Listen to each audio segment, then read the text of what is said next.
दोस्तों, अगर हमारा मन खाली हो जाए तो हम उसमें कुछ ऐसी चीज डाल सकते हैं, कुछ ऐसे विचार डाल सकते हैं जिससे हम अपने मन की बकबक को शांत कर सकते हैं। जो विचारों का सैलाब हमारे मन में चलता रहता है, उन्हें हम बहुत अच्छी तरह रोक सकते हैं। और दोस्तों, अगर एक बार मन की बकबक रुक जाए तो फिर हम मन से जो चाहे वह करवा सकते हैं। इसीलिए अगर आप मन की बकबक को शांत करवाना चाहते हो तो इस कहानी को आखिर तक जरूर सुनिएगा। एक नगर की बात है। नगर में एक नौजवान युवक रहता था। उसका नाम विकास था। उसे एक समस्या थी और उसकी समस्या यह थी कि उसका मन हर समय भटकते रहता था। उसके मन में हर समय कोई ना कोई नकारात्मक विचार चलते रहते थे। उसके मन की बकबक कभी शांत नहीं होती थी। वह जब भी कुछ सोचकर करता तो कुछ अलग ही कर देता। कभी वह अपने अतीत के बारे में सोचकर पछताता था कि काश मैंने उस काम को, उस समय को कुछ ऐसा कर दिया होता, उस काम को वैसा कर दिया होता। या फिर वह अपने भविष्य के बारे में सोचता रहता और डरता रहता कि कहीं भविष्य में ऐसा हो गया तो क्या होगा, कहीं मैं असफल हो गया तो क्या होगा, अगर मुझसे कोई गलती हो गई तो लोग मेरा मजाक उड़ाना शुरू कर देंगे। और ऐसे ही कई सारे नकारात्मक और असफलता से भरे विचार उसके मन में आते रहते थे। विकास हमेशा ही अपने विचारों में खोया रहता था। वह अपने विचारों से मुक्ति पाना चाहता था। विकास चाहता था कि उसके मन में कोई भी फालतू विचार कभी भी ना आए, लेकिन हर समय विचारों का सैलाब उसके मन में उठता ही रहता। इसीलिए जीवन में वो बहुत परेशान हो गया था। फिर एक दिन उसे किसी ने बताया कि यहाँ पास के ही जंगल में एक बौद्ध भिक्षु रहते हैं। उसके पास जाओ, वह तुम्हारी मानसिक समस्या का समाधान अवश्य कर देंगे। यह सुनकर विकास तुरंत ही बौद्ध भिक्षु के पास चला जाता है और अपनी सारी समस्या उन्हें बताता है। बौद्ध भिक्षु भी विकास की बातों को बड़े ही ध्यान से सुन लेते हैं और उसे कहते हैं कि तुम मुझसे क्या जानना चाहते हो। यह सुनकर विकास कहता है, हे गुरुदेव, मैं अपने मन को शांत व खाली करना चाहता हूं। मैं आपसे यह जानना चाहता हूं कि मन को खाली और शांत कैसे करते हैं। मेरा मन हर वक्त विचारों से भरा रहता है। मेरा ध्यान एक जगह लग ही नहीं पाता है, जिसके कारण मेरे हर काम में समस्या आ जाती है। मैं एक चीज करता हूं तो नकारात्मक विचारों के कारण दूसरी चीज पर पहुंच जाता हूं। मेरा मन एक जगह ठहरता ही नहीं है और यूं ही हर दिन मेरे मन में हजारों विचार चलते रहते हैं। और ये कब होता है, क्यों होता है, मुझे कुछ पता नहीं चलता। बहुत देर बाद मुझे एहसास होता है कि मैं क्या करने बैठा था और मैं क्या कर रहा हूं। गुरुदेव, मैं अपने मन को विचारों से खाली कर देना चाहता हूं। मैं चाहता हूं कि मेरे मन में एक भी विचार ना आए। जब मैं चाहूं तभी मेरे मन में विचार आए। फिर बौद्ध भिक्षु ने कहा, किसी समस्या का समाधान तभी निकाला जाता है जब हम उस समस्या की जड़ तक पहुंच जाते हैं, समस्या को ठीक से समझते हैं और जानते हैं।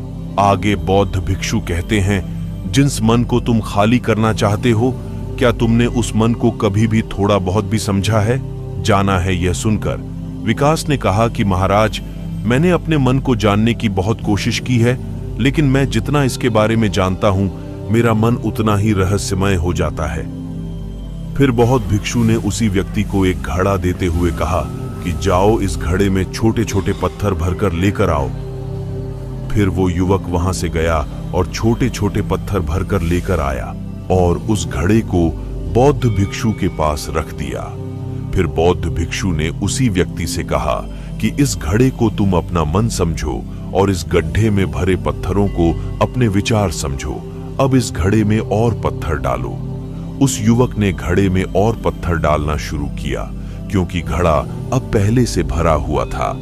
एक दो पत्थर डालने के बाद बाकी सारे पत्थर नीचे गिरने लगे। फिर बौद्ध भिक्षु ने उसी व्यक्ति से कहा, रुको, जरा ध्यान से देखो। अब घड़े में पत्थर नहीं आ रहे हैं, बल्कि पत्थर नीचे गिर रहे हैं, क्योंकि यह एक घड़ा है। जो इसमें आ सकता था वो आ गया। अब इसमें और पत्थर नहीं आएंगे।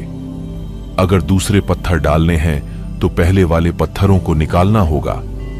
यह सुनकर उसी व्यक्ति ने कहा, गुरुदेव, मैं आपकी बात समझ गया हूं कि आप मुझे क्या बताना चाहते हैं। हमें अपने मन को विचारों से ही खाली कर देना चाहिए।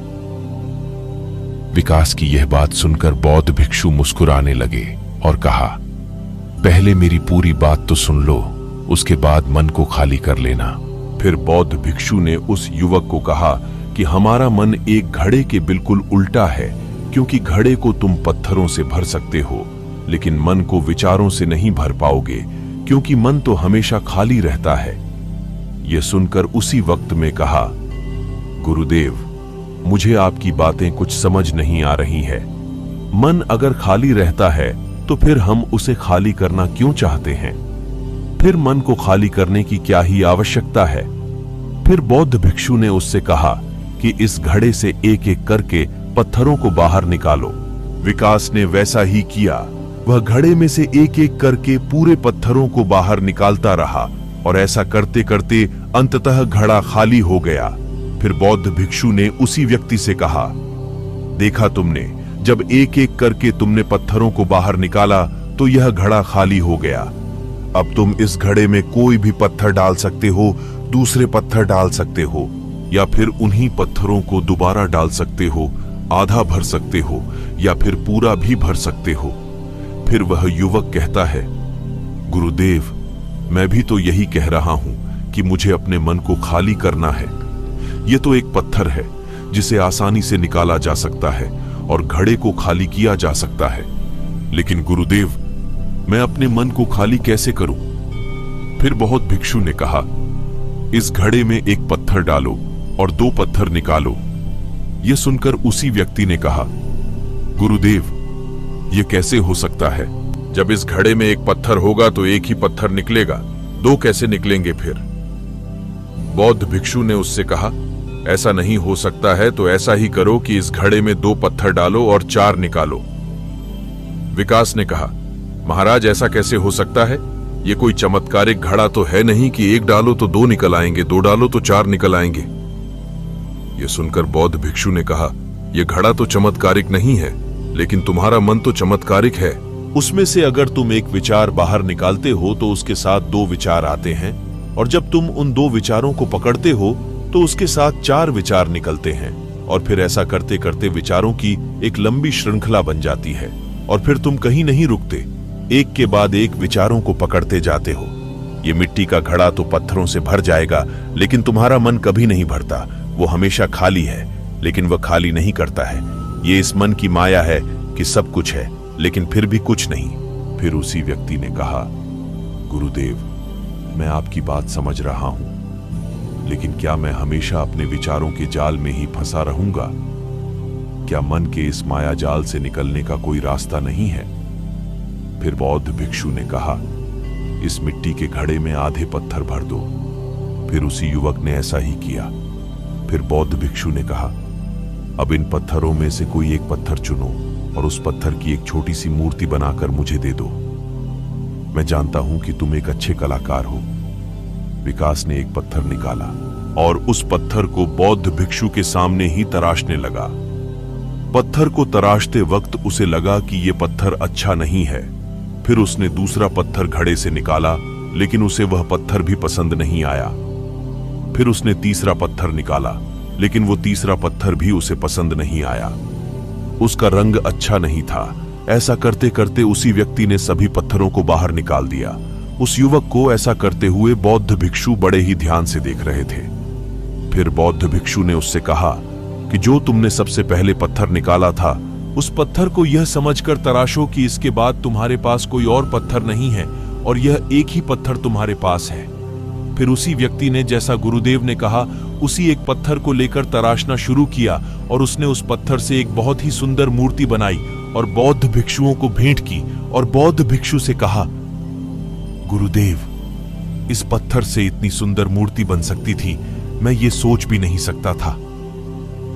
उस युवक की बात सुनकर बौद्ध भिक्षु ने कहा कि जब तुम्हारे पास और कोई दूसरा विकल्प नहीं होता है, तब हम उस विकल्प में ही संपूर्ण ऊर्जा लगाते हैं और उसी को सबसे बेहतर बनाते हैं।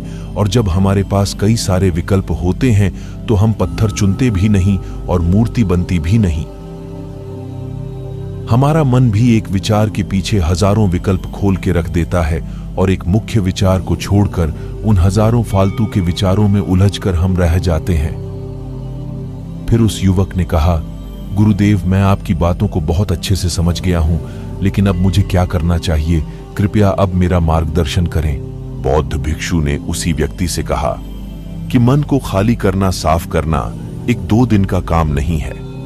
यह बहुत लंबी प्रक्रिया है। तो क्या तुम इसके लिए तैयार हो? वह युवक कहता है, जी गुरुदेव, तैयार हो, चाहे कितनी भी लंबी प्रक्रिया क्यों ना हो। फिर बौद्ध भिक्षु ने उसी व्यक्ति से कहा कि मन को खाली व नकारात्मक विचारों से दूर रखने के 6 तरीके हैं।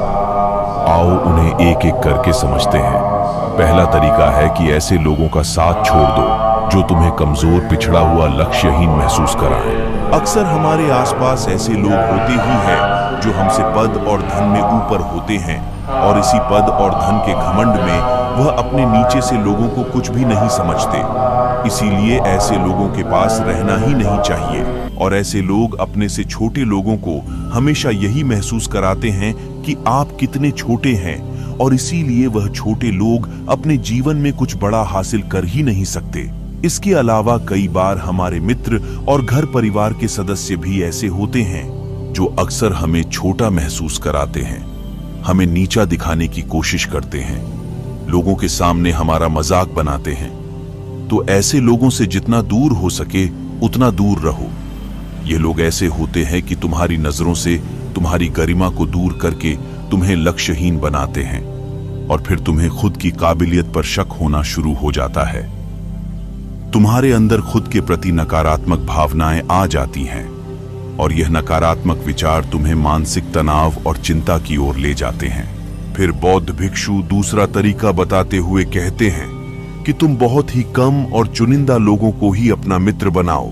ऐसे लोगों को ही अपना मित्र बनाओ जिससे तुम कुछ सीख सकते हो, जिनकी तुम इज्जत कर सकते हो, जो तुम्हारी भावनाओं को समझ सकें, जिनकी सोच तुमसे मेल खाती हो, जो जीवन में तुम्हें आगे बढ़ने में सहायता करें।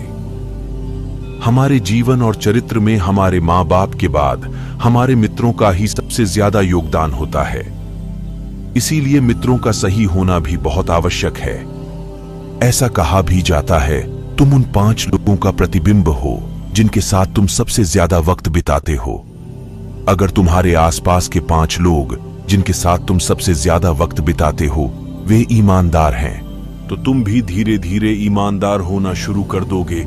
और अगर वो 5 लोग अमीर हैं तो तुम भी धीरे धीरे अमीर बनना शुरू कर दोगे। कहने का अर्थात यही है कि तुम वैसा ही बन जाते हो जिस तरह के लोगों के साथ तुम अपना समय व्यतीत करते हो। किसी महान दार्शनिक ने कहा था कि तुम मुझे किसी भी इंसान के मित्रों से मिलवा दो, मैं उसके मित्रों को देखकर उस इंसान का भविष्य बता दूंगा। हमारी सबसे बड़ी समस्या ये है कि हम लोगों को ना नहीं बोल पाते हैं जिन लोगों के साथ हम रहना पसंद भी नहीं करते हैं। ना चाहते हुए भी हमें उन नकारात्मक लोगों के साथ वक्त बिताना पड़ता है। इसीलिए सबसे पहले हमें अपनी जिंदगी में उन लोगों को ना कहना आना पड़ेगा जिनके साथ रहकर हमें लगता है कि यह हमारी जिंदगी खराब कर रहे हैं। अगर यह हमारी जिंदगी में ना हो तो शायद हम ज्यादा खुश रहेंगे। बौद्ध भिक्षु आगे कहते हैं, तीसरा तरीका है कि तुम कभी भी अपना अतीत नहीं बदल सकते, लेकिन तुम अपना भविष्य अवश्य बदल सकते हो। इसीलिए तुम्हें पूरी तरह से वर्तमान में रहते हुए उन चीजों पर, उन कामों पर ध्यान दो जो तुम्हारे नियंत्रण में हैं, जिन्हें तुम आज कर सकते हो, अभी कर सकते हो।